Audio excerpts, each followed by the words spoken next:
acuerdo, pues nada, muchas gracias por venir todos aquí. Conozco algunas caras que ya os he visto, el resto... ¿Habéis venido ya todos? ¿Alguno que sea la primera vez? Que eres la primera que viene aquí. Sí, no, bueno, conocía la idea porque además vivo cerca. Ah, bueno. Pues nada, entonces creo que no hace... Bueno, me presento, soy Rubén, ya todos lo sabéis. Ya he estado aquí varias veces por varios libros, desde El Frente de China, los volúmenes 1 y 2. Tengo otro libro sobre la campaña de las Kuriles y Sajalín Sur, la invasión de las Aleutianas, Alaska. Bueno, y aquí he dado conferencias y algunos, por si no lo sabéis, tú que eres nuevo, tengo un canal de YouTube que seguro así me conoce, pues entonces no digo nada más. Ya entonces se termina la presentación porque veo que todos me conocéis. No voy a soltar aquí el rollo, ¿no? No, publicidad, si ya me conocéis, ¿para qué voy a hacer publicidad? Es que muchas veces hay nuevos y entonces la hago porque animo a gente. Pero bueno, ahora ya que todos me conocéis, pues no hace falta. Pues bueno, la última vez que estuve aquí fue el mes pasado, no sé si alguno vino. Estuve por la revista Despertaferro, que saqué un número, sacó un número la revista Despertaferro de la guerra chino-japonesa. Yo participé en un artículo que fue el de la batalla de Shanghái. Y bueno, es la última vez que estuve aquí. El último libro que presenté, que sí que sé que alguno de los que estáis aquí ya vino, hace un año, que fue el de El Cáucaso y Persia, en la Primera Guerra Mundial, que la verdad es un libro que estoy contento. Por lo menos el primer año fue muy bien, no sé qué tal el último, el 2024 no sé qué tal, pero el 2023, la verdad, en 3 meses se vendieron casi la mitad de la tirada, o sea, no estuvo mal. Y 2024 ha sido un año raro porque creo que es el único año desde el 2015 que no he sacado ningún libro nuevo. Eso sí, ya os aviso que este año van a venir 2. O sea, también es un poco diferente, ¿no? Un año no hay, pero van a venir 2. Y bueno, por las razones, es verdad que el canal me ocupa mucho, luego mi otro trabajo que tengo aparte de los libros me ocupa también mucho espacio, y luego que está escribiendo que la verdad también ha sido contundente, son 460 páginas, y bueno, el título se ha reducido mucho porque no sabía qué título ponerle, pero como tiene que decirlo todo el título, he tenido que decir la ubicación de los 2 lugares donde se desarrollan los acontecimientos, que son las Indias Orientales holandesas, actualmente Indonesia, y el Timor portugués, actualmente la República de Timor Oriental. Este libro, en realidad, fijaos una cosa, iban a ser 2, pero al final he tenido que meterlo todo en uno. De hecho, podían haber sido 3 pequeñitos, como estos que salen ahora de la colección Pour le Mérite, de la editorial HRM, que tenía pensado bien hacer la invasión japonesa de las Indias Orientales holandesas del año 41 al 42, Java, Sumatra, Bali, todo eso. Y otro que iba a ser el Timor portugués. Pero al final dije, hay un problema aquí, porque resulta que el Timor, la mitad de la isla del Timor pertenece a Holanda, y eso entraría dentro de la campaña de las Indias Orientales, con lo cual, pues bueno, al final dije, mira, voy a hacer lo más grande el libro y lo voy a agrupar todo, tanto las Indias Orientales como el Timor. Pero bueno, luego os fijáis que acaba en el año 45, mientras que las campañas de Indonesia y Timor la de Indonesia acaba en el 42 y la de Timor en el 43. Pero bueno, ya que estaba puesto, digo, pues, ya puestos en el tema, pues vamos a hablar un poco de la reconquista, ¿no? De los aliados a este territorio, que os hago un spoiler, no hubo tal reconquista. Simplemente reconquistaron unas pequeñas islas y parte de Borneo. El resto no. El resto se quedaron ahí las tropas colaboracionistas indonesias, que eso va a evolucionar en la República de Indonesia y luego en la guerra con Holanda por la independencia, que va a durar hasta el año 1949. Entonces yo, cuando me refiero a 45, 44, 45... me refiero a simplemente la reconquista de varias islas. Una sería en Morotai, que está en las Molucas. Luego 2 más pequeñas, que son Labuan y Tarakan. Y luego parte de Borneo. Lo que es Borneo, y tanto el holandés como el británico. Porque Borneo actualmente una parte pertenece a Indonesia, que es sería en aquella época la parte holandesa, y la otra parte, que es el norte, tiene dos dueños. Uno sería en esa época el Imperio Británico, y hoy en día la Federación Malaya, y luego está el Sultanato de Brunei, que en esa época tenía un estatus un poco ahí especial y a día de hoy es un estado independiente. Y bueno, entonces trata de eso, la reconquista, que curiosamente los protagonistas de esta reconquista son los australianos. De hecho, es la única gran campaña o gran teatro de operaciones en el que es responsable 100% Australia en la Segunda Guerra Mundial, en este caso el primer cuerpo australiano. Y bueno, de eso más o menos trataría el libro. Yo no voy a hacer muchos spoilers, no voy a estar aquí explicando el desarrollo de todas las campañas, porque bueno, nos tiraríamos 5 horas, sino voy a hablar un poco de cada bloque, de lo que trata cada bloque, daré algunas pinceladas, contaré algunas curiosidades, y bueno, más que nada para animaros a haceros con el libro.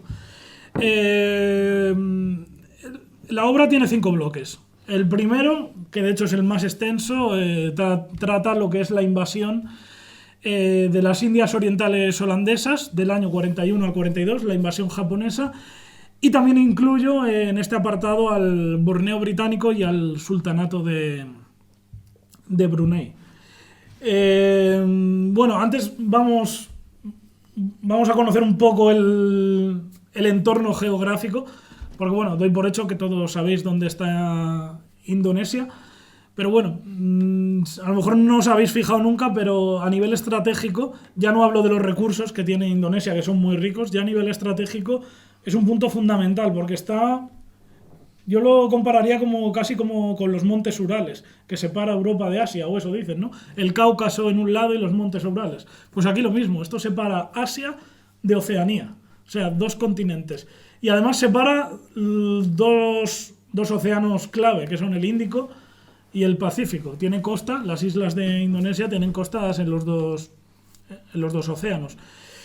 Luego, aparte, no es un sitio pequeño, que hablemos. Bueno, basta ver el mapa. Incluso en el mapa parece más pequeño de lo que es, pero luego si vemos, por ejemplo, lo que es el globo terráqueo ya esférico, es alargadísimo.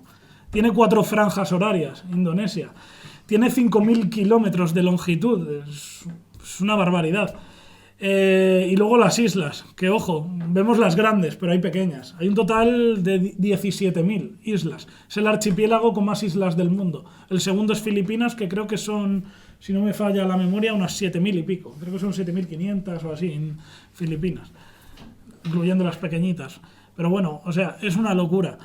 Luego Indonesia, porque bueno, si nos vamos a otros ámbitos del Pacífico, que tenemos estas tribus austronesias, que es verdad que para el siglo XIX-XX no han estado muy desarrolladas y no se han desarrollado hasta que han llegado los europeos, han vivido en sistemas de organización tribal. Indonesia realmente desde ya tiempos remotos ha sido una civilización muy importante. No ha existido un estado indonesio como tal, pero ha habido reinos en la antigüedad que bueno, han abarcado grandes extensiones, han tenido una arquitectura que ríete tú de las catedrales góticas, o sea, hay una arquitectura impresionante, y hablo siglos como el 9º, 10º, 11, que no son siglos cercanos, o sea, que ha pasado más de 1.000 años o incluso algo más de 1.000. Tenemos, por ejemplo, el reino Mahalpit, que abarcó varias islas, parte de lo que hoy es Malasia, Borneo, parte de Sumatra, las Molucas,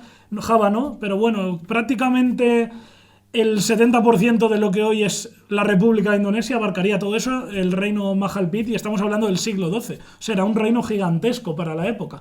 Tenemos la idea de Gengis Khan, que sí, que era mucho más grande, otros imperios, pero bueno, para la época eso era de los más grandes del mundo. Y, o sea, no hablamos como yo que sé, como en la Micronesia, las Salomón, o esto que o no sé, o Nueva Zelanda, los aborígenes en Australia, que eran sistemas muy tribales, era una gran civilización, Indonesia. Y bueno, simplemente quería poner este ejemplo. De hecho, el reino Mahalpit, esto es una curiosidad, tenía como bandera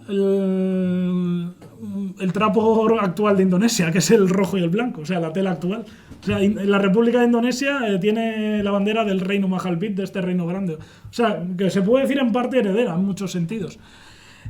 Allí la población es una población muy mezclada porque originalmente han sido austronesios y malayos, ha sido un mestizaje entre austronesios y malayos, pero han tenido una gran influencia china, han tenido luego mucha influencia de la India, de hindús. De hecho, antes de la llegada del Islam, las religiones ya eran el hinduismo y el budismo, las principales. Luego el Islam se convirtió en la mayoritaria a partir del siglo IX, el Islam suní. También se han desarrollado el cristianismo ahí, sobre todo en las Molucas, en Célebes, tanto católico como protestante. Se calcula que hay entre 1,5 millones y 2 millones de cristianos. O sea, es un archipiélago que es algo diferente al resto en Asia.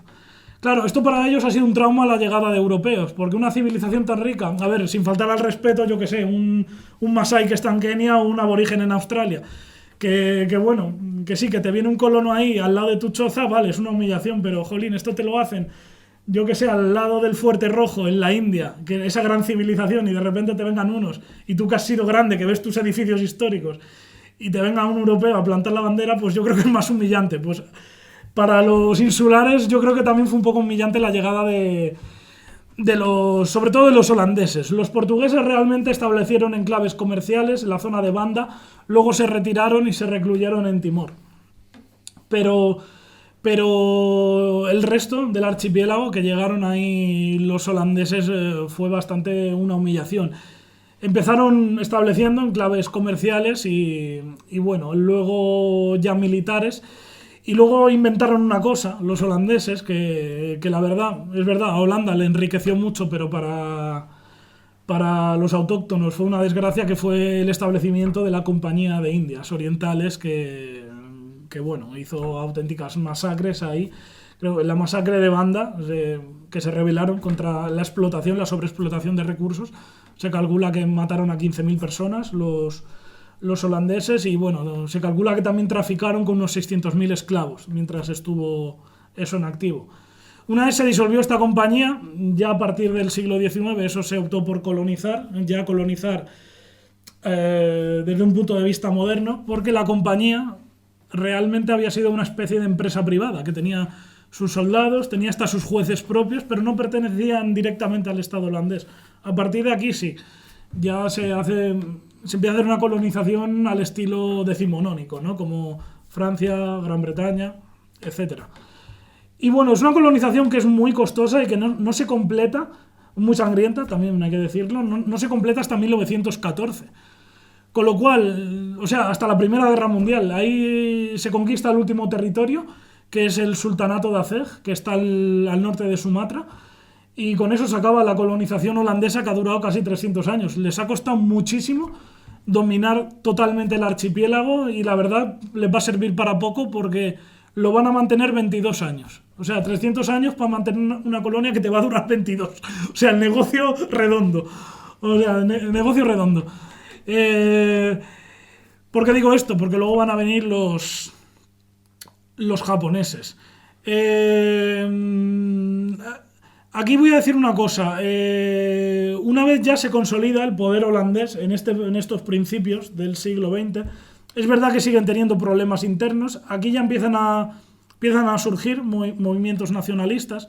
Sobre todo el más famoso es el Partido Nacional Indonesio, que lo va a liderar Ahmed Sukarno, que va a ser el principal líder independentista. Va a haber otros movimientos, el Partido Liberal Indonesio, que más moderado y bueno, va a tener menos éxito. Van a estar el Partido Comunista Indonesio con muchísimo más éxito, pero bueno, comete la imprudencia de hacer una insurrección comunista, y bueno, los holandeses la erradican completamente en los años 30. Y encima los cuadros que huyen a Moscú, pues bueno, Stalin no les felicita precisamente por su éxito, y acaban 2 metros bajo el suelo ahí en la Unión Soviética, ¿no? Entonces se acaba el comunismo en Indonesia, básicamente estos. El de Sukarno es el que queda realmente como oposición, el partido, que es un partido más nacionalista, con ideas más estilo democracia liberal de Estados Unidos, más el modelo estadounidense quizá en ese momento. Pero bueno, hay un motín, que además es curioso, en el año 33 hay un motín de un barco que es el Sven Provincien, o 7 provincias, traducido al holandés. Es un crucero ligero y se amotina la población indonesia y se hace con el control del barco. Yo en mi canal hice un vídeo que se llamaba el Potemkin holandés. Y bueno, el motín sale mal porque bueno, al final la flota holandesa rodea el barco. De hecho, la aviación holandesa encaja una bomba al barco y se rinden. Los marineros amotinados al final se rinden. Y bueno, a partir de ahí se busca la excusa, empieza una represión y acaba Sukarno en la cárcel y bueno, desarticulado. Con lo cual, todo parece que marcha viento en popa. Aparte, por primera vez, ahora que ya no hay problemas, les aporta a los holandeses mucha riqueza Indonesia. Lo que más el petróleo, allí hay una compañía que es la Dutch Shell Company, que bueno, aparte tiene acuerdos con también la compañía petrolífera británica de Borneo, con la Standard Oil de Estados Unidos. Ahí hay un tejemaneje comercial que bueno, eso enriquece mucho a los holandeses. Aparte de eso, Indonesia es muy rica en caucho. De este país sale mucha goma, caucho para neumáticos, para botas, incluso para los militares, ¿no? Para las botas, etcétera. Tiene estaño, tiene una industria maderera tremenda y luego unos recursos alimenticios, sobre todo en Java, que es muy fértil. Java y el sur de Sumatra, pues bueno, unos recursos alimenticios en arroz pues muy abundantes. Esto va a llamar la atención de la potencia emergente, que es Japón, en ese momento. Sobre todo a partir de los años 30, primero con la invasión de Manchuria, luego con la guerra en China, se convierte en una amenaza en el Pacífico Sur. Pero bueno, esa amenaza no va a ser tan grave, por lo menos hasta el estallido de la Segunda Guerra Mundial en Europa. Aquí ocurre una cosa muy curiosa, que llega el año 1940, el Tercer Reich invade Holanda, y de repente el imperio holandés tiene colonias, pero no tiene metrópoli. Una cosa un poco rara. Es lo que le pasa también a Francia, le pasa a Bélgica. Y bueno, se convierte como... Y además el gobierno se va a Londres, a un país beligerante. Ahí se va el gobierno de Holanda, la reina Guillermina. Y bueno, queda como, digamos, el único territorio libre del imperio holandés. También es verdad que tenían ahí en América la Guyana, lo que es Curazao, Surinam, todo eso, en América del Sur, pero bueno, desde ahí la verdad era logísticamente no se puede hacer mucho. O sea, su joya era las Indias, realmente en Asia. Y bueno, aquí entra en escena Japón, y que es curioso, a partir del año 41, una vez le corta el suministro Estados Unidos, a raíz sobre todo de la ocupación de Indochina. Lo que es típico en la diplomacia japonesa, que no son muy simpáticos, siempre he dicho que los japoneses, por lo menos en aquella época, ahora sí que son más simpáticos, ¿no? Pero en aquella época, japoneses sí, ahora yo alguna vez he visto hasta el embajador aquí hablar y se hacen los simpáticos, pero en aquella época, jolín, me parece... Vienen a ser amigos tuyos y parece que te están dando un ultimátum. O sea, o a veces, yo creo que también o realmente tienen pensado hacer eso, ¿no? Entonces es un poco como decir, oye, deja de vender todo a Estados Unidos y me lo das a mí por mi cara bonita. Así fueron, al gobernador militar de las Indias Orientales, pues bueno, fueron en este plan. Pues claro, a los 3 días no solo les manda a tomar por saco a los diplomáticos japoneses, sino que encima cortan el suministro también Holanda, lo que había hecho Estados Unidos y Gran Bretaña previamente, ¿no? Les corta el suministro. Entonces ya, cuando ya ven que Japón, la guerra es inevitable con Occidente, que ya empiezan a preparar Pearl Harbor y toda la historia, pues también dentro de esa planificación para extenderse sobre los imperios occidentales, se planifica la operación Ago, que Ago es el nombre que se le da a la invasión de las Indias Orientales holandesas. Es complicado poner en marcha el proyecto, primeramente, porque había muchas diferencias entre la Armada y la Marina de qué invadir primero.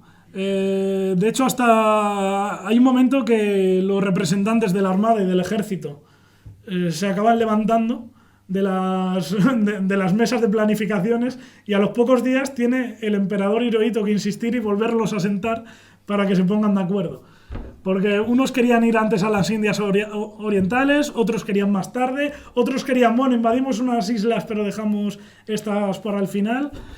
Y bueno, la Armada lo que quería era pues ir desde el principio a lo difícil, ir a Java, cerrar Java por el sur y luego invadir el resto y dejar todo encajonado, o sea, Java, Borneo, Sumatra, las Filipinas, Malasia, Singapur, o sea, cerrar en Java, pero claro, eso logísticamente la Marina dice que el ejército dice que ni hablar.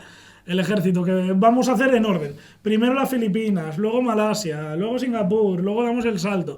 Pues al final se llega a un punto intermedio. Se ataca simultáneamente las Filipinas y Malasias, y luego las Indias Orientales se van cerrando desde Borneo y Celebes por las tropas que han conquistado las Filipinas y por las que han conquistado Malasia y Singapur desde Sumatra, y luego se da el salto a Java. O sea, se va haciendo como cerrando el círculo poco a poco. Lo que parece un embolsamiento, pero a través de grandes islas. O sea, realmente sí, parece una maniobra de la Blitzkrieg en la campiña europea, pero con islas.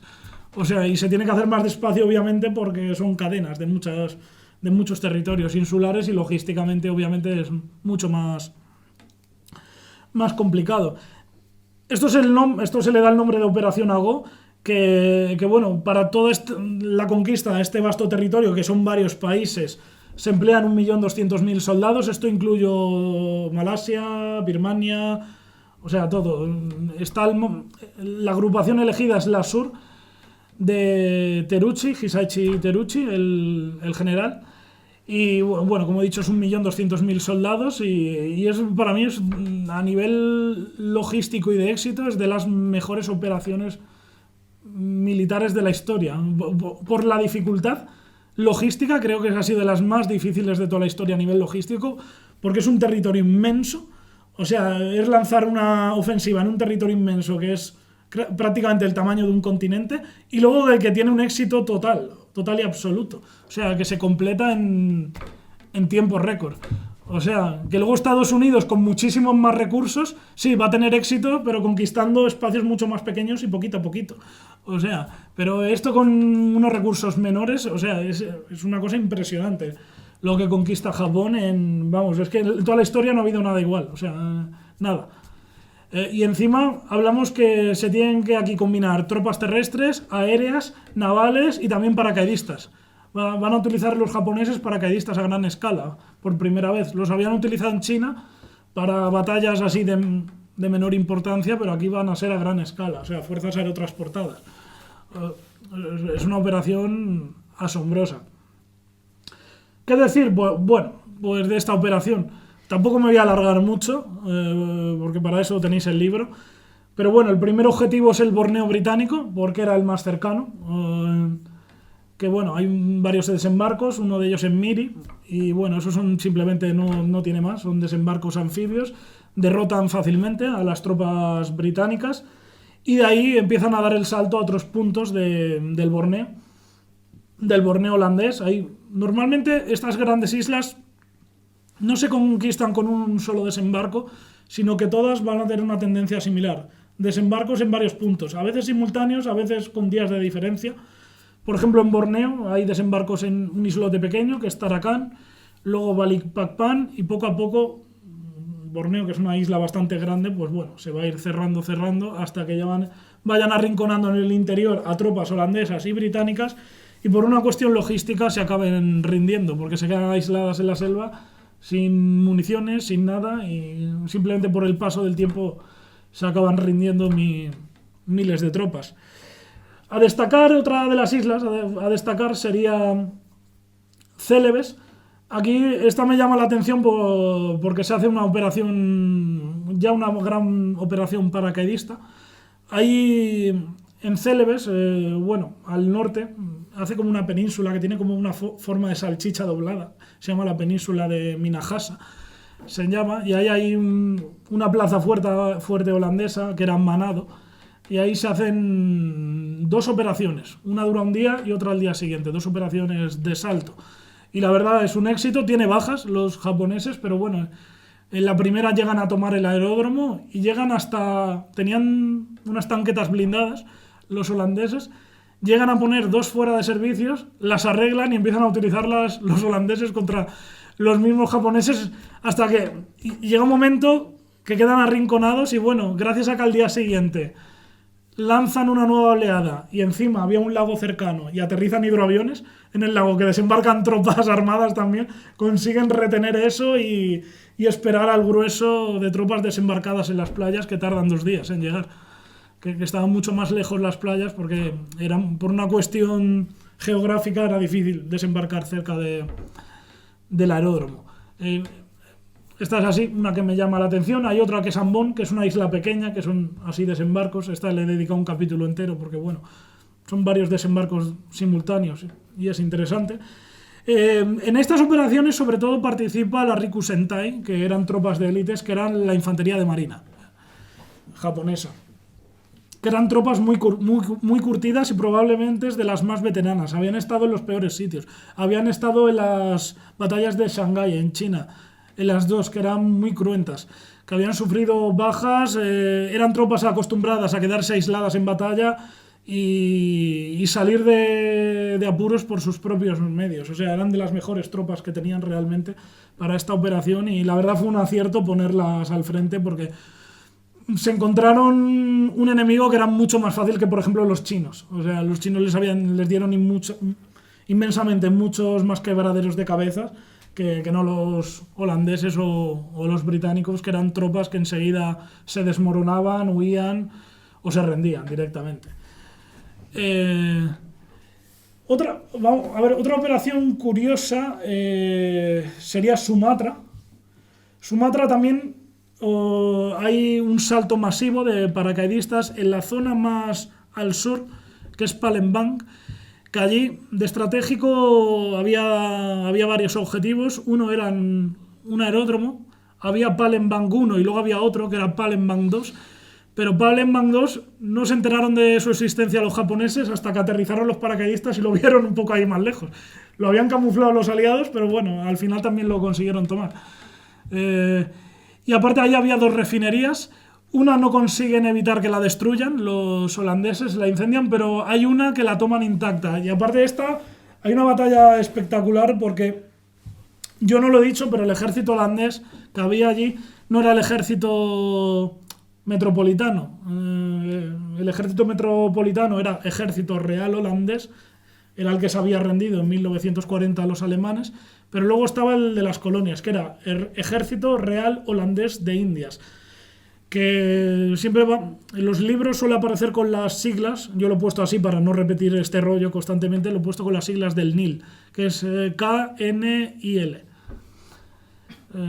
Sería Koninklijke Nederlandische, algo así es traducido al Indische, no me acuerdo qué es, Lege o algo así, en holandés, no me acuerdo. Y este ejército se caracterizaba porque más de la mitad de los efectivos eran tropas coloniales, indígenas, que eran muy variopintas. En mayor número eran javaneses y casi igualados a los javaneses, que eran musulmanes. Había un gran número, que era también casi la mitad, que eran de los indígenas, que eran amboneses, menanodeses y de las zonas del sur de Celebes, que todos estos eran cristianos. Entonces eran más fiables, o consideraban que eran más leales a los holandeses por ser cristianos. Es curioso, y ahora veréis por qué, que se admitió a indígenas de todas las islas menos de Sumatra. Y fijaos que os he dicho al principio que la colonización se completa en 1914 porque el último territorio en rendirse es un sultanato al norte de Sumatra. Y es que la revuelta está en Sumatra, a la que me he referido, que se acabó en el año 1914, empezó en 1875. O sea, estuvo casi 40 años, casi. Y como que no se fiaban los holandeses de los sumatranos, entonces no admitieron nunca sumatranos en sus filas. Y fijaos qué curioso, he dicho que la colonización holandesa concluyó en Acech. Pues la descolonización también empezó en Acech, en el mismo sitio. ¿Por qué? Porque cuando empieza la invasión japonesa, allí es donde estalla una revuelta pro-japonesa, en Aceh, en el sultanato. Y esto es una historia muy curiosa, la voy a contar brevemente, que los japoneses simplemente habían planificado hacer esta operación en Palembang, saltos paracaidistas, desembarco, tomar el sur de la isla y avanzar en dirección hacia el norte y completar la conquista de toda Sumatra. Una cosa bastante simple. Pero, fijaos una cosa, cuando estaban invadiendo Malasia, que está al lado, la campaña famosa de Malasia, de Yamashita, llegan a un puerto que es Penang, y allí hay un líder musulmán, era el apellido, no recuerdo el nombre, el apellido era Bakar, y se presenta con 12 tíos allí a los japoneses, a los oficiales, y les dicen que si les pueden prestar armas, que van a ir a Sumatra y van a hacer unas revueltas para ayudar a conquistarla. Claro, sé que los japoneses no habían previsto nada. Llaman a un tío que era Fujiwara, que además hablaba malayo. Hay que decir, en Indonesia se habla el Bahasa, pero que es un derivado del malayo. O sea, en Malasia e Indonesia prácticamente son el mismo idioma, con diferencias, pero es el mismo idioma, ¿no? Este oficial se encargaba de cooperar con los autóctonos locales. Lo hizo en varios sitios, en Malasia, en Singapur, en Birmania, en muchos escenarios estuvo este hombre. En Indonesia luego. Y bueno, les dice, vale, vamos a darles armas, total nos sobran, los británicos se nos han rendido, tenemos armas de sobra, no se fía de estos, digo, seguro que fracasarán, pero por si las moscas, bueno, tampoco perdemos nada por darles un par de fusiles, un par de granadas. Les dan un par de fusiles, un par de granadas, se van al puerto, alquilan como un barquito de estos de pesca, se van estos 12 pringados, ahí atraviesan el estrecho de Malaca, se van a Sumatra, al sultanato de Aceh, llegan a su pueblo, ahora no recuerdo el nombre cuál era, pero bueno, su pueblo donde ellos vivían, y bueno, convencen al gobernador local de alzarse contra los holandeses, y bueno, convencen a la gente que coge cañas de bambú, y van estos 12 tíos armados con unos cuantos con cañas de bambú, y se hacen con la guarnición de ese pueblo. Se extienden a los pueblos de alrededor, y en pocas semanas tienes todo el sultanato y el norte de Sumatra, que está todo eso incendiado, una rebelión. Que ya hay guarniciones enteras holandesas que se rinden, unas huyen, claro, porque rinden una guarnición holandesa, se hacen con armas. Esos indonesios, se rinden la de al lado, tienen más armas. O sea, 12 tíos, 12 pringados que la lían parda. O sea, pasan de ser 12 a varios millares incendiando todo el norte de Indonesia. Y claro, al final los japoneses dicen, ostras, antes de que contraataquen vamos a hacer un desembarco, y mandan corriendo a la división de guardias imperiales, que estaba prevista, que lo tenían como guarnición en Singapur, y bueno, desembarcan ahí, se unen a los rebeldes y ya está. No tienen prácticamente ni que hacer la ofensiva del sur al norte. Unifican el sur y el norte y rinden a todo. Y es muy curioso, estos rebeldes les llegan a capturar un aeródromo y una refinería de petróleo completamente intacta. Bastante curioso, o sea, tiene un éxito esta quinta columna bestial. Y bueno, esto es la curiosidad de Sumatra. Hay otra isla que es Bali, por todo conocida, siempre sale las agencias de viajes, ¿no? Viajes a Bali, muy típica. La curiosidad es que esta isla la tomaron muy fácil, es que la conquistaron taiwaneses. O sea, una brigada taiwanesa, que esto la gente no lo sabe, pero los taiwaneses eran casi tropas de élite. En el ejército japonés eran como los gurkhas para el ejército británico, ¿no? Se utilizaban para misiones más difíciles a tropas taiwanesas y eran muy feroces en batalla y muy profesionales los taiwaneses.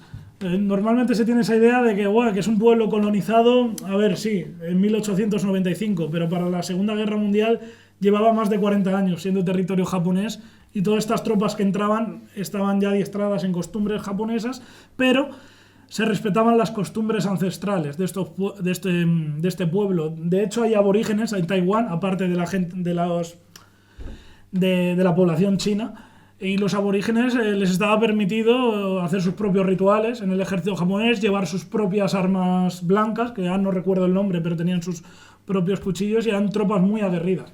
Y conquistan Bali prácticamente fugazmente, que llegan hasta sorprender a los holandeses durmiendo en los barracones. O sea, desembarcan, nadie se entera del desembarco, y entran al cuartel y despiertan a los holandeses durmiendo en los camastros. Una cosa Una cosa muy, muy sorprendente. Así, Bali es muy fácil, hay un intento de atacar a la flota japonesa que está desembarcando, pero bueno, los holandeses pierden un destructor en el intento y no consiguen nada. Bali se pierde. Y luego está la campaña, que es quizá la más importante, que es Java, que tiene su vertiente terrestre y naval. Empiezo por la naval. Hay que decir que la flota holandesa, dentro de lo que cabe ver, no era una superflota, pero bueno, era una flota que no estaba nada mal. Tenía varios cruceros, un buen puñado de destructores. Si a eso le sumamos la flota asiática de Estados Unidos, que había huido de Filipinas, ¿no? Que había salido de Cavite, tal como entró en 1898, había salido de Cavite cagando leches, ahora en sentido inverso, pues... Y además añadimos a la flota del Índico. No hablo de la Fuerza Z británica, que fue destruida por los japoneses en el Golfo de Siam, la flota de acorazados, ¿no? El Repulse y el Prince of Gales. Pero bueno, juntaron una flota bastante potente, que tenía un portaaviones, incluía varios cruceros pesados, cruceros ligeros y casi una veintena de destructores, sin contar luego otras embarcaciones, ¿no? Era una flota que no estaba nada bien, no estaba nada mal. Pero bueno, la cadena de mando era tan caótica porque crearon un mando conjunto, el ABDA, que era el mando americano, como era algo así como británico, americano, australiano, holandés, o sea, era un caos. Tenían que poner a un mando de cada nacionalidad, uno no se llevaba bien con el otro. Se da hasta la increíble situación de que en el mismo cuartel hay dos almirantes que no se aguantan y uno se hace su propio cuartel como 25 kilómetros más lejos para no cruzarse los pasillos con el otro. O sea, unas situaciones que dices... O sea, una situación de crisis, dices, pero es que esto es surrealista. O sea... No sé, es una cosa sorprendente. Pues todo acaba mal. Al final no se ponen de acuerdo para salir en busca de la flota japonesa.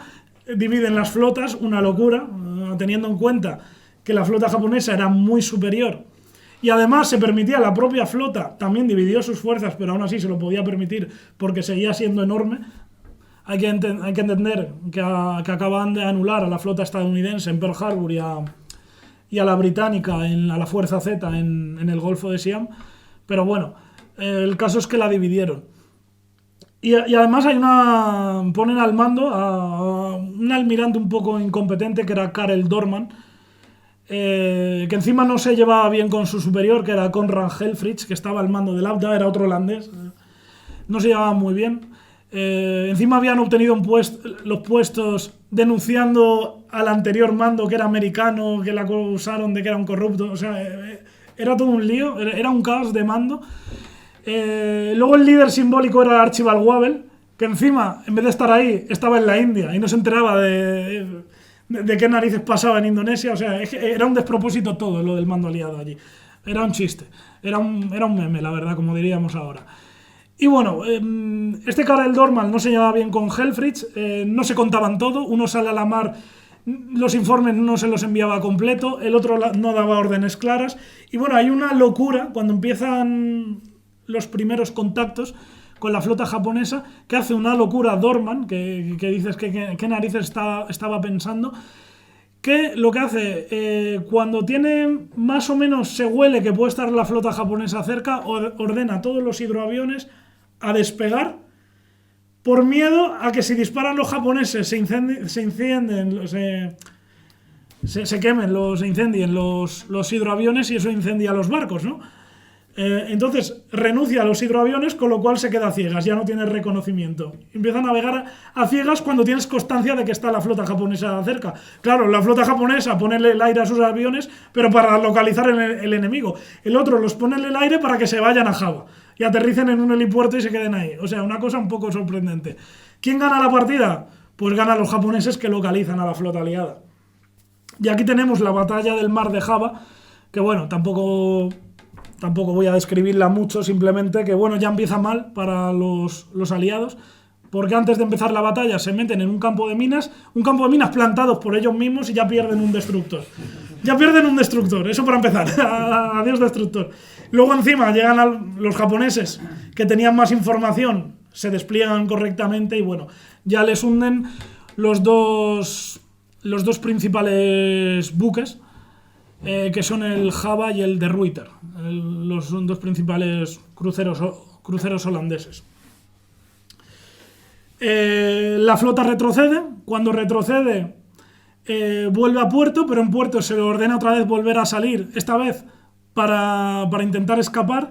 Para escapar, en vez de ir juntos, simplemente se dividen y uno intenta ir por un lado, por el lado derecho de Java, el otro por el lado izquierdo. Nuevamente divides las fuerzas, no tienen reconocimiento aéreo, se hace de cualquier manera y hay otras dos batallas que se encuentran a la escuadra japonesa.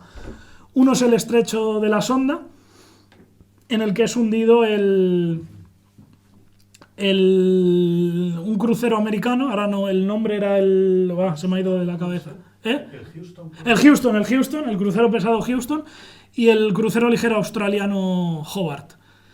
Y el otro es la segunda batalla del Mar de Java, que ahí hunden a un crucero que es famoso, que es el Exeter, por la batalla del Río de la Plata, que se había enfrentado al Graf Spee. Que fíjate, después de quedar fuera de combate, se está 1 año y medio reparándolo para que lo hundan en un pispás. O sea, para eso podían haberlo hundido después de Graf Spee y hubiera sido lo mismo. O sea, porque además lo hundieron con pocos aciertos. O sea, no le dieron mucho, ya le dieron el lado que tocaba y adiós Exeter, ¿no? Y nada, un desastre. Encima de todo esto, pierden un portaaviones también al sur de Java, el Langley. Además lo localiza el Aikido Butai, que estaba de Nagumo, que estaba por la zona. Lo localizan y nada. Y pierde. Esto es curioso porque es el primer portaaviones perdido por Estados Unidos en la Guerra del Pacífico. De hecho, es el primer portaaviones echado a pique en la Guerra del Pacífico. Es el Langley. Es un portaaviones ligero, realmente. O sea, no era un. Es como cuando los japoneses pierden al Soho, ¿no? En el Mar del Coral, que tampoco era un portaaviones ligerillo, tampoco era gran cosa, no era pesado, o sea. Pero bueno, el caso que se puede. Por lo menos ya tiene esa victoria moral Japón de que han hundido al primer portaaviones yankee, ¿no? Y bueno, la invasión de Java es en 3 salas, en el centro, en el este y el oeste. Como curiosidad, una batalla, voy a citar, que es el aeródromo de Kalilyati, que hay una serie de ofensivas y contraofensivas, y ahí es la única ofensiva en la historia que ha hecho el ejército holandés con unidades blindadas. Y bueno, es una ofensiva que fracasa, obviamente, porque bueno, al final tampoco hago ningún spoiler si digo que los japoneses conquistan Java, aplastan a los holandeses, los humillan, o sea, en tierra, en mar, en el aire, a los británicos que estaban en la zona igual, a los australianos. Había una fuerza australiana muy grande de casi 3.000 soldados que se rinde. Y bueno, es una catástrofe. Luego ocupan el resto de islas, que prácticamente son desembarcos sin oposición. Hay algunos tiroteos en otras islas por las Molucas, por las que están cerca de Nueva Guinea, estos archipiélagos, pero bueno, tampoco sin mayores dificultades. Y bueno, es un desastre porque es una campaña que sufren unas 120.000 bajas los aliados. Y cuando digo bajas, muy pocos son heridos. O sea, prácticamente la mayoría son muertos o son prisioneros, con lo cual son la mayoría bajas irrecuperables. De heridos son los que escapan a Australia de manera milagrosa y es una catástrofe monumental. O sea, es un desastre total absoluto. Pierden casi más de 350 aviones los aliados, o sea, una catástrofe. La cantidad de barcos que pierden también, hablamos de varios cruceros, creo que son 6 cruceros. Hay otro que no he dicho, que es el crucero Surabaya, que también lo hunden en puerto, estando atracado en puerto. Una docena de destructores, embarcaciones más pequeñas, transportes, un montón. Los japoneses creo que lo máximo que pierden son unos pocos, 2 o 3 destructores y algún submarino, no poco más. O sea, a nivel material es una catástrofe. Y bueno, esto es el bloque principal del libro. El otro no me voy a extender porque bueno, el otro bloque que hablo es Timor. No sé, ¿tenéis horas? Que a lo mejor me enrollo mucho. 8 menos 5. Joder, bueno, acelero otra pastilla. Dios, pensaba que era más pronto. Vale. Timor era una isla dividida entre Portugal y Holanda desde el siglo XIX. Japón, aquí, lo voy a decir claramente, a pesar de que en muchos sitios que tienen mucho sesgo pro aliado, que dicen que los japoneses invadieron Timor. No, quien invade Timor son los aliados, el Timor portugués. Portugal es una nación neutral en la Segunda Guerra Mundial. Estaba el gobierno de Salazar, que quizá ideológicamente en el aspecto anticomunista podía ser más cercano al eje, pero en el resto era más cercano, más que a los aliados, al Imperio Británico. Siempre Portugal y el Imperio Británico han tenido este entendimiento o alianza no oficial, pero bueno, se han entendido muy bien. Sí. Siempre para hacer daño a España, obviamente, para qué no decirlo, para hacer daño a España. Y bueno, los japoneses tenían un plan para invadir el Timor holandés, pero en ningún momento tenían previsto de cruzar la demarcación portuguesa. ¿Qué pasa? Que en una fecha tan temprana como el 17 de diciembre del 41, pues los aliados, en este caso el Imperio Británico, decide invadir el Timor portugués para implantar una base avanzada. Un poco lo que habían hecho en Islandia, en Groenlandia, en Irán, para el corredor persa con la Unión Soviética, ¿no? Hicieron lo mismo. Y bueno, se presentó el 17 de diciembre del 41, 10 días después de Pearl Harbor. Se presenta la flota aliada. Desembarca primero un diplomático que se entrevista con el gobernador portugués y le dice: oye, que somos tus amigos, que venimos a protegerte de los japoneses, pero déjate proteger, porque si no te dejas te voy a disparar. O sea, básicamente, ¿no? La política de las cañoneras, ¿no? La clásica diplomacia de las cañoneras, ¿no? Claro, obviamente hay una queja del gobierno de Portugal que de poco sirve, pero bueno, no ofrece resistencia al ejército portugués. Desembarcan tropas australianas, no británicas, todo lo que desembarca siempre es australiano. Es una campaña exclusiva de Australia esta.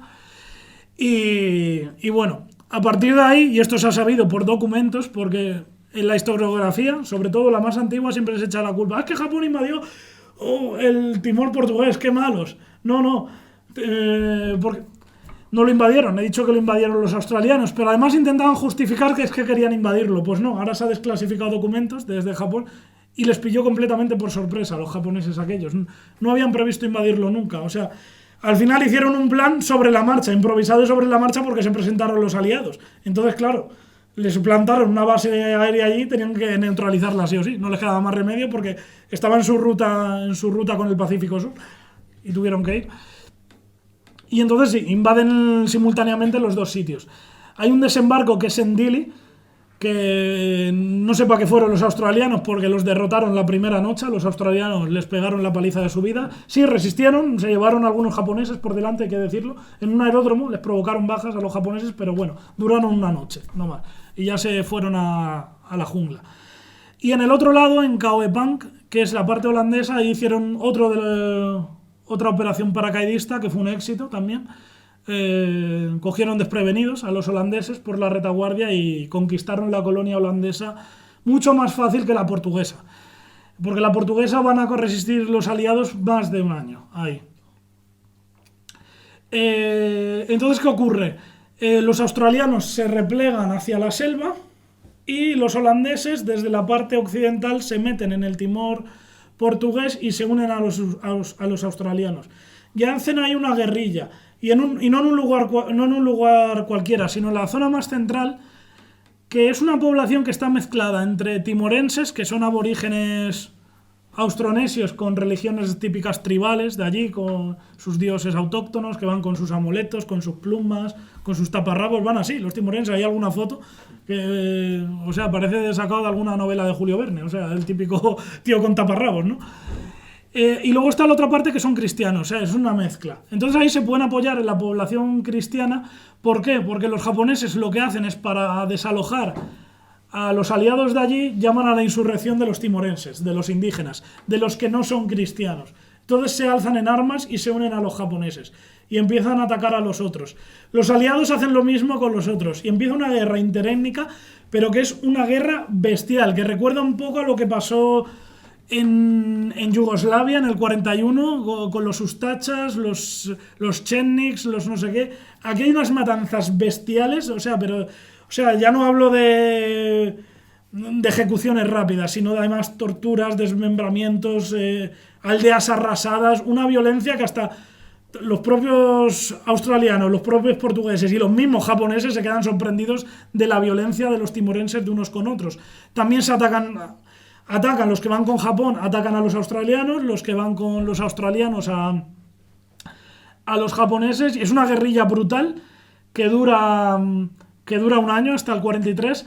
Encima, hay que decir que los que van con Japón son muchos más, o sea, podemos hablar que con Japón, si hay timorenses alzados, 8 de cada 10 van con Japón y solo 2 irían con los aliados, más o menos. Puede ser un poquito más, un poquito menos, pero bueno.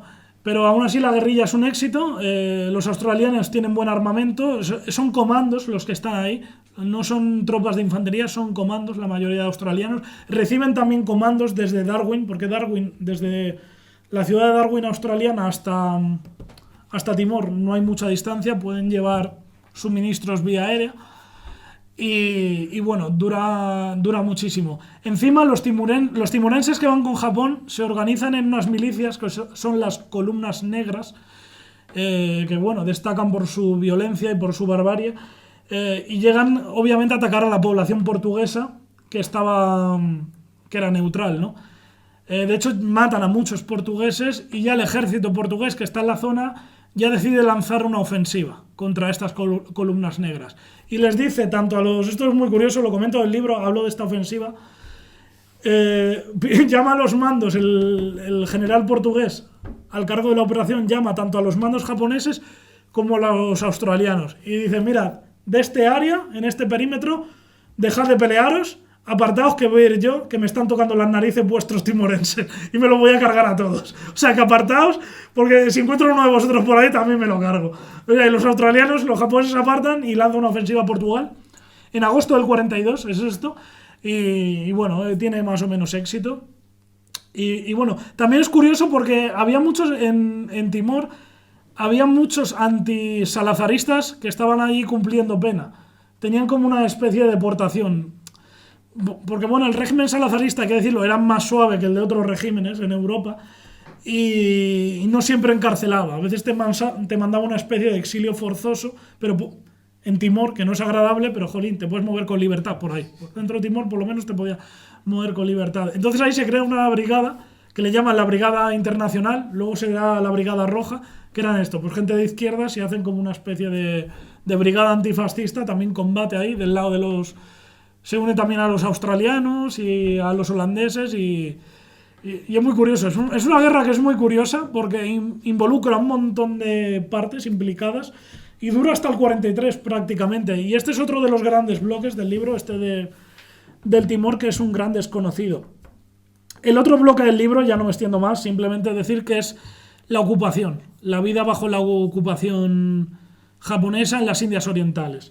Aquí hablo un poco de la política, de la administración japonesa, la explotación de recursos, hablo del colaboracionismo, de cómo Sukarno es sacado de la cárcel, de cómo se crea primero una milicia títere que luego evoluciona a un ejército nacional, que es el PETA, que a partir de ahí saldrá un ejército indonesio, que gracias a este ejército, armado por los japoneses y adiestrado, será el que expulse a los holandeses ya en el año 49. O sea, me parece eso es muy importante la presencia japonesa en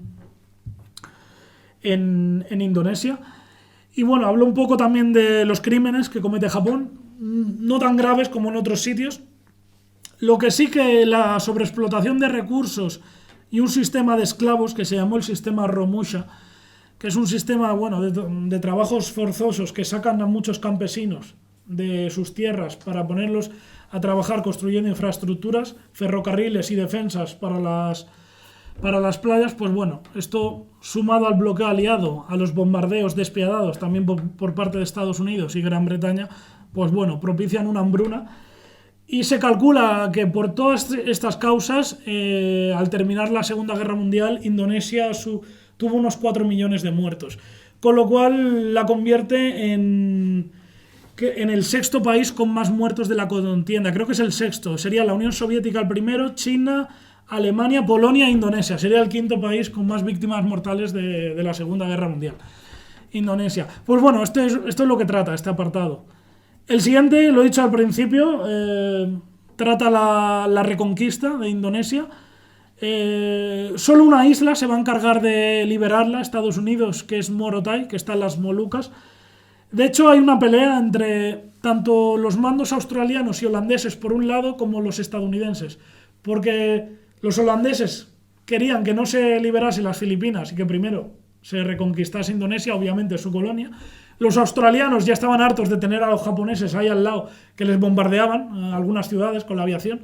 Darwin la tenían constantemente machacada y otras ciudades, y decimos, no, a mí me quitáis estos aviones que me están haciendo polvo. Pero claro, MacArthur, eso de volveré, pues había hecho una promesa al pueblo filipino y bueno, y se tuvo que ir a Filipinas, ¿no? Pero bueno, les dijo, para Filipinas necesito una base un poquito más al sur, y en el 44 invadió Morotai, que es una campaña que les costó a los americanos controlar la isla hasta agosto del 45. O sea, se tiraron un año para controlar esta isla, porque fue muy difícil.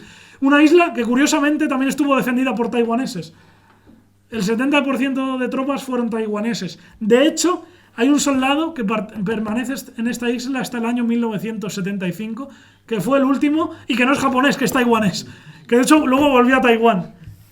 Y se suicidó, además, a los 5 años de volver a Taiwán, porque él se había criado en las costumbres japonesas, se llamaba Nakamura, pero claro, le pusieron un nombre chino, un apellido chino, no se sentía a gusto, pidió la nacionalidad japonesa para irse a vivir a Japón, no se la quisieron conceder, los japoneses que mandan narices después de haber luchado contra ti, haber estado 30 años defendiendo una isla para ti, que hay que ser capullo, el gobierno japonés, y se sintió abandonado por su patria, y luego viviendo en otra que tampoco le reconocía, porque este es un japonés y al final se suicidó, cayó en el alcoholismo y se suicidó. Una historia bastante triste, la verdad. Y bueno, la curiosidad, simplemente. Y luego las otras operaciones, que son las de Borneo, que fueron las operaciones Oboe. Una es la isla de Tarakan, que aquí las lleva en exclusiva el primer cuerpo australiano. De hecho, participan 3 divisiones australianas. Una de ellas es la 9ª, que la 9ª está considerada la mejor división aliada de la Segunda Guerra Mundial. Es la que provoca más bajas al eje. De todas las divisiones aliadas de la Segunda Guerra Mundial, la que inflige más bajas a las potencias del eje es la 9ª australiana. No hay ninguna división ni británica, ni estadounidense, ni soviética que inflija tantas bajas al eje. Y además, curioso, inflige bajas a alemanes, italianos, franceses de Vichy y japoneses, curiosamente, esta división. Y de todas las nacionalidades prácticamente del eje. Y nada, además la lidera Leslie Morsheed, muy conocido por todas las campañas del norte de África, un veterano, un perro de la guerra, podemos decir. Y hace, la verdad, unas excelentes campañas. Le cuestan numerosas bajas, no muchas, pero bueno, le cuestan. Quizá las que más el norte de Borneo. Allí hay 3 desembarcos simultáneos en una pequeñita isla que es Labuan, luego lo que es el sultanato de Brunei y varias zonas de la selva de Borneo. Y ahí surgen complicaciones. Luego hay otra batalla bastante grande al sur del Borneo holandés, que es Balikpapan. Aquí participan tropas holandesas del lado de los aliados, y también he de decirlo, en estas campañas de Borneo participan tropas indonesias luchando del lado de Japón, y que van a continuar luchando una vez acabe la Segunda Guerra Mundial por la independencia. O sea, curiosamente. Y muchos japoneses, también hay que decirlo, se unen a estos indonesios, y algunos se van a nacionalizar indonesios. Y bueno, hasta van a ascender dentro del ejército indonesio como oficiales, y bueno, se van a obtener la nacionalidad, se van a casar con mujeres autóctonas y bueno, van a ser hasta condecorados por Sukarno, por el presidente Sukarno. Es bastante curioso esto. Y bueno, eso es de lo que trata este bloque. Y el último bloque, pues relacionado con esto que estoy diciendo de los indonesios, cómo Japón se convierte en un actor decisivo para que Indonesia sea independiente. Y para mí esto es decisivo en la historia del mundo, a nivel del mundo posterior, porque Indonesia realmente es el faro de la descolonización. Indonesia es curioso porque se independiza el 17 de agosto de 1945, o sea, 2 semanas antes de terminar la Segunda Guerra Mundial. Y es curioso, se hace un gobierno con un parlamento que es Sukarno, se establece una especie de constitución y un texto que es el Pancasila, que le da el visto bueno a Japón. Y es curioso, se independiza porque como el 15 de agosto el emperador Hirohito anuncia la la capitulación. Al día siguiente, el 16, le llega de Lord Louis Mountbatten un texto al almirante Maeda, que era el encargado de Indonesia, y le dice que desarme a las fuerzas títeres. Entonces, claro, Maeda era muy amigo de los indonesios, de hecho se había hecho amigo de todo el gobierno títere indonesio, y les dice, vamos a proclamar la independencia y así vuestras fuerzas armadas ya no serán mías, ya no serán títeres mías, sino que serán de vosotros, y no tengo la excusa para no desarmaros. Y así fastidio un poco a estos que me han ganado la guerra, les fastidio un poquito y que se las apañen ellos, ¿no? Que se coman ellos el marrón. Y es lo que hace el 17, se proclama la independencia, Sukarno.